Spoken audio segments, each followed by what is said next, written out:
Në planin kolektiv është çështja, sepse kemi planin individual dhe planin kolektiv. Si do zgjidhe, sepse gjithë nuk do shkojnë, ku do të lejnë Kosovën?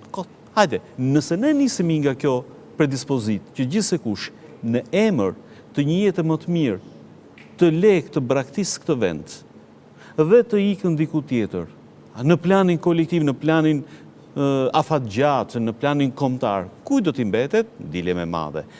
Pra, problemi nuk është këtë çështje individuale, tash ne kemi problemin ke shpresa si dimension shoqëror, shoqëria shqiptare.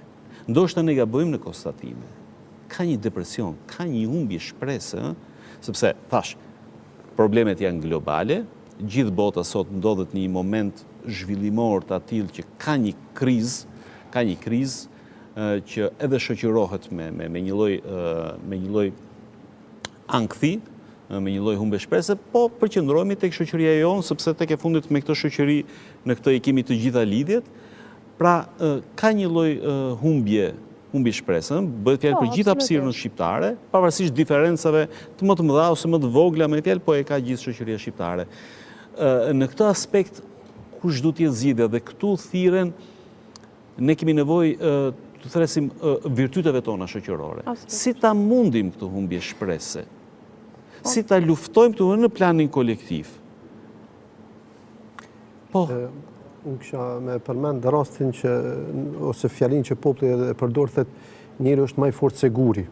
Do thotë çka mundet me bart njeri, guri nuk mundet me bart. Është e vërtet, po. Po. Do thotë kur e vren njeri që është i fortë, do thotë kur sprovohet, se pa sprovuar nuk mundet me kuptuar forcën e tij të mbrëmshme që ja ka dhënë Zoti. Për këtë arsye do thotë sprovat realisht neve duhet më na forcu. Jo që duhet më na dobësu. Zoti, kur na ka thirrë me marë shembull historinë e dashurit ti Muhamedit a.s. dhe dashurit tonë, nëse nalesh dhe e këshyr gjendjen në cilën është kanë populli Muhamedit a.s.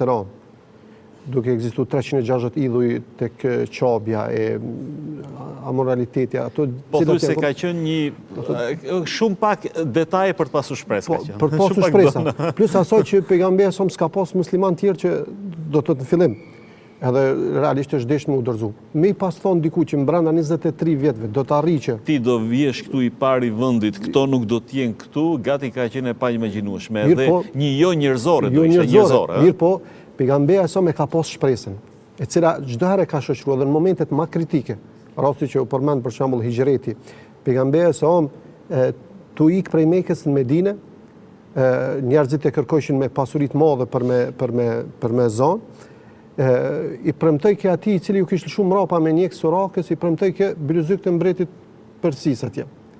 A këtu ishtë rrezik me pështu shpirtin e vetë.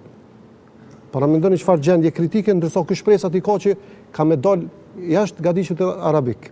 Do thotë shpresa asnjëherë nuk u kanë e vramet e pejgamberit alayhis salam, pa marrë parasysh situatës dhe gjendjes. Për këtë arsye shpresa, kanë thonë dietarët, është ai karburanti i lëvizjes në jetë. Sikur se vetura nëse s'ka benzin, karburant nuk mundet me lëviz. E njëjtë është nëse njeri nuk ka shpresë, nuk mundet me hes para. Nëse s'ki shpresë, nuk mundesh me bot durim deri sa të krysh shkollën fillore, pastaj të mesmen ose fakultetin deri në përfundim studime. Nëse s'ki shpresë, nuk ki vullnet me shku një muj ditë në punë për në fund me marrë një pagë. Nëse s'ki shpresë, nuk ki vullnet me dalë me punu tokën për në fund me marrë frytet e saj. Frytet e saj. Do thotë pa shpresë nuk ka kurrgjë.